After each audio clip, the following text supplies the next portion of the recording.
Welcome back to Sermon Rewind. I'm Todd, and that is Jordan, and we're in Titus. Yep. What's up, Todd? How you doing? Doing good. Great. All right, Titus chapter 1, verses 5 to 9. I'm going to blitz through the big idea and the points, and then we will talk Sounds good. briefly.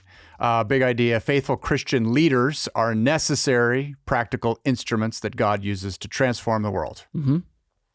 Point number 1, faithful Christian leaders make discipleship the central focus of their lives. Yep. Point 2, still faithful Christian leaders start by modeling disciplined, spirit-filled behavior. Mm-hmm. And finally, faithful Christian leaders finish by encouraging and guarding the truth. I suppose guiding the truth too, but guarding, that'll work. Guarding the truth.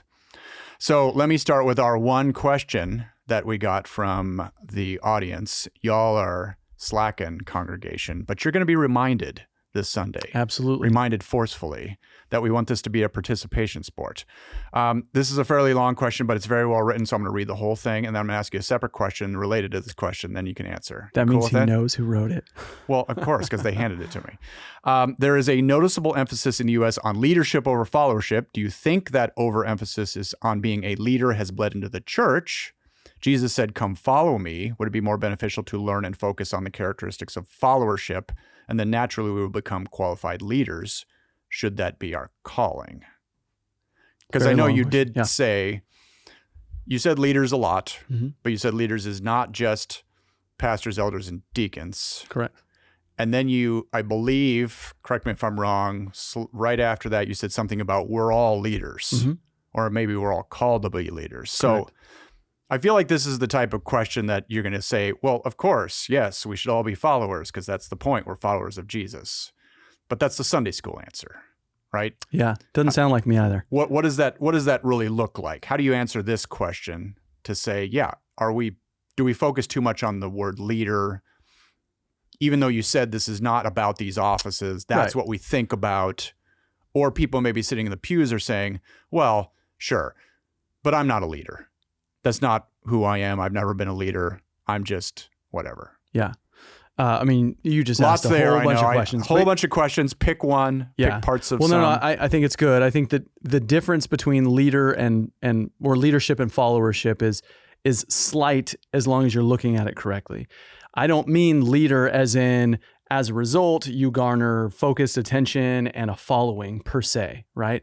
Followership is simply people leading the cause of following Jesus, and as a result, hopefully compelled to, other people follow Jesus through your mirrored example. They can be synonymous with one another. The emphasis of leadership as a destination in America, as a title, as an office, as a place, is where I think the problem is, right? If you as a parent, your hope is, as you parent your children, that your children will someday, if God so leads them and they desire to be parents, they will have followed in your footsteps, which hopefully will have been modeled and followed your following from Jesus. So, like I said, they can be synonymous. It just depends on who it is. And when I say that everybody is a leader, you are all, whether you like it or not, you are all in some capacity exposing what should be followed to the rest of the world. If you're a Christian, you can't help it. Like, it's not something you make a decision to sign up for or not based on skill set, talent, etc. If you say, I'm going to receive this most remarkable gift that all people ultimately need, and I'm going to put it out there in the world for people to see, then you are leading people to what has happened in you first in hopes that they would bring it into their own life as well. So let me go back to that though. But I think part of the question is, because we conflate leader with a variety of different types of leaders. Sure.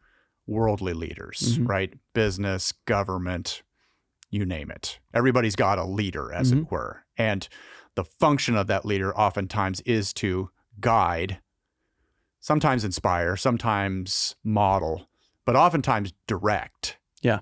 Right? So should we in the church maybe not use that type of a language as much just because it has sort of been corrupted by the world? Could we say, hey, I want you all to be just followers, even though follower sometimes feels very sheep-like, right? Even though Jesus, we are, the sheep of, he is our shepherd, right? We use that analogy too.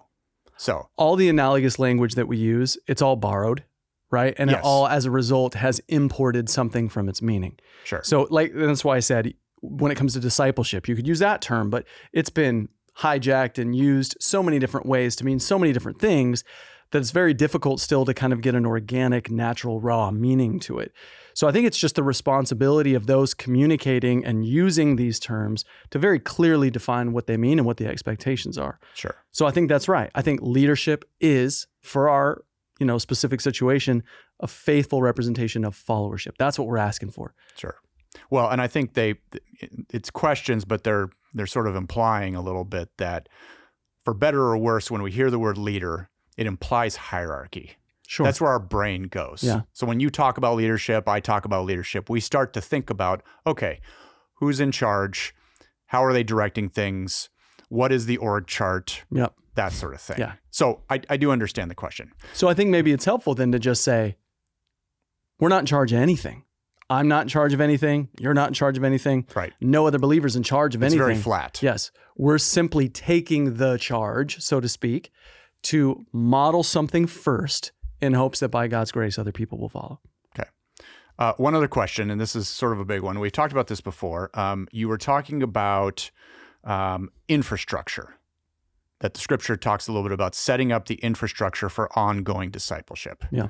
You countered that with a couple comments about it doesn't really matter how many services you go to or how many book studies you do, right?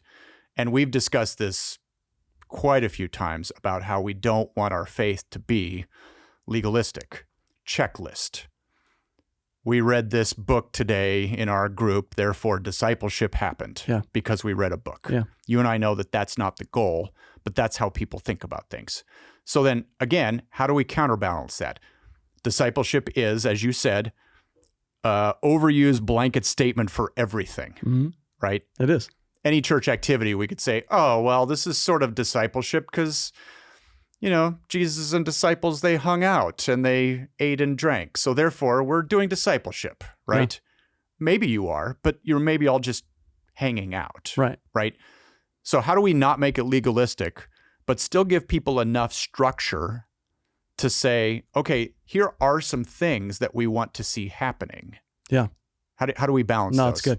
And I would say, I know totally where you're coming from with it. I would almost abandon the concern for legalism, get lost in the weeds there too. I would just say anything that is human beings amidst other human beings, and as a result, we're gleaning from each other and growing more passionately, more distinctly, and I would even argue more maturely.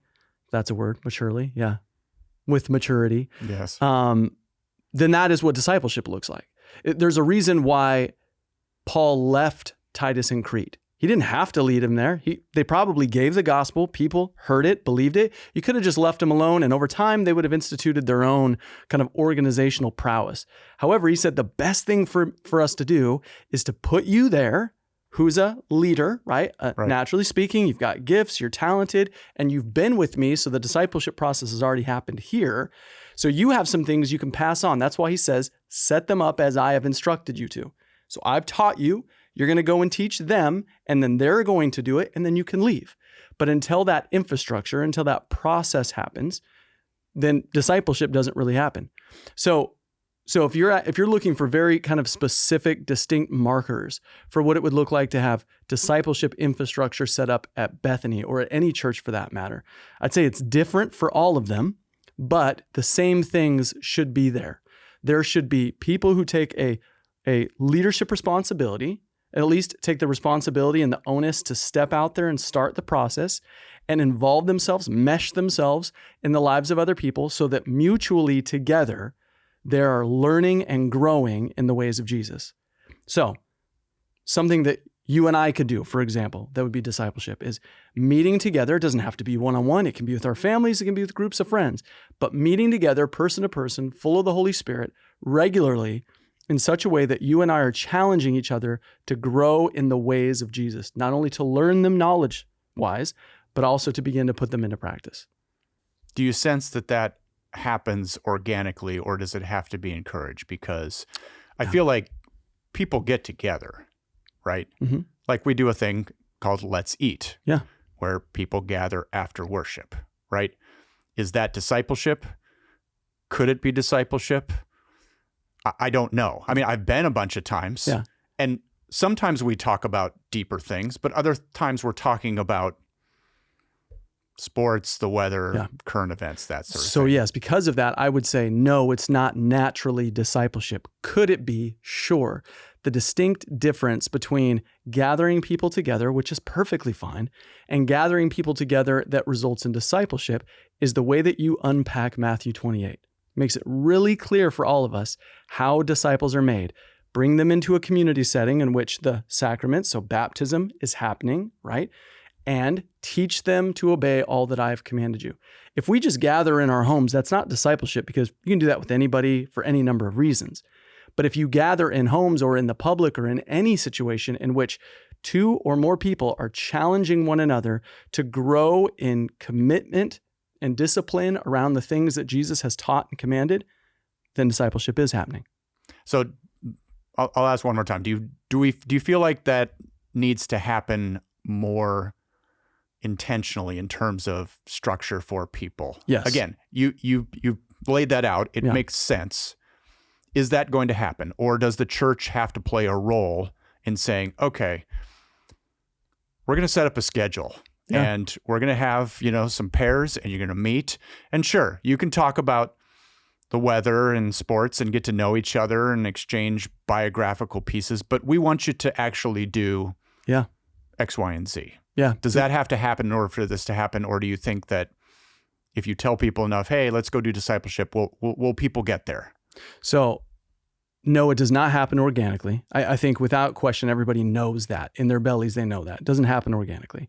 So it does take the infrastructure set up, right? And it does take some urgency upon maybe those who can instigate such behaviors. But yes, it does take planned effort from the church to be able to set up those types of situations.